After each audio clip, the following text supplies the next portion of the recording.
Hi, my name's Mark. I'm one of the pastors here at Trillium. We've been talking about love over the last few weeks. It's a word that no one can really argue with, if you think about it. I've never had anybody argue with me about love so much. But I was mentioning about how love is the purpose of our life. It's the purpose of the church. It's the church's business, but in a personal sense, it's the focus of our lives. Everything connected with love is the central part of why we exist. Anything that's not connected with love is a distraction for us. But the question comes in, who is the one who is called to love the other? And I would say, well, we're all called to that. And that's where the challenge begins. The New Testament has a word for love in action, caring for people through love. It's called ministry, or to minister. And the one who actually is the love agent is called a minister.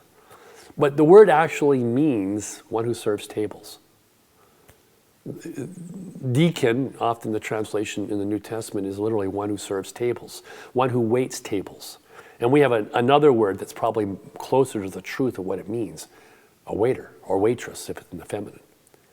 Waiting tables is a very common job in Canada, probably one of the most common, I would think. Lots of people have done it at some point in their life. Many people do it as a kind of transition to something else to make money while they're a student.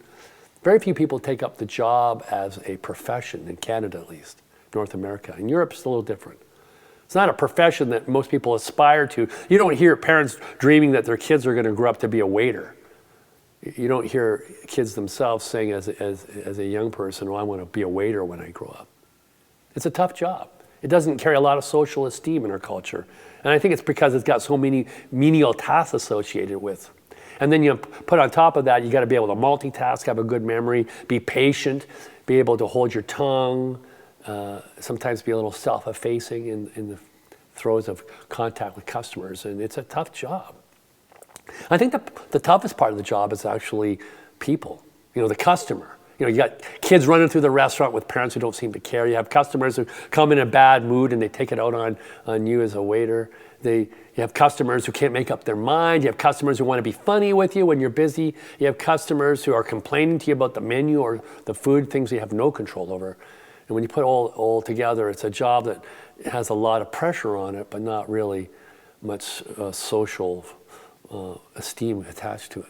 Which is why a lot of people don't really choose it for a career for themselves. And that's the word that the New Testament uses for ministry, for love in action. Which is maybe why love isn't so much the center of our attention. Even though we wished it would be, it's not often the case.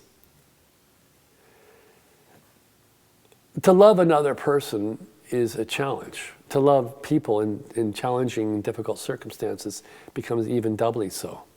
We are called to love not in the ideal or in the magical parts of life, but in the hard places where real life meets real circumstances with real people.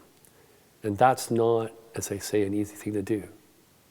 I was in the lineup up at a grocery store, a small grocery store, a Foodland store in a small town. I had a few minutes to kill and I needed to pick up a few groceries. And I got into that, the express line, 1 to 16 items. And there were two people ahead of me that were slowing the whole thing down. The thing just ground down. It wasn't moving. A tortoise would move faster through that line. And what was slowing it down was that these two people were old. They had these old people at the front of the line. The guy was taking the 20 bill out of his wallet, $20 bill in slow motion. He put the change back in slow motion. Put his wallet back into his pocket in slow motion. And it was killing me. It was killing me in the moment. And then I realized I was forgetting what my purpose was. It was just to love others. To love others. To love that man, older man, and then the older woman who followed him in the lineup, even if it cost me a bit of time. See, love calls us to wait, even in an express line at a supermarket. I'm really becoming conscious of the literal aspect of loving others as a time of waiting.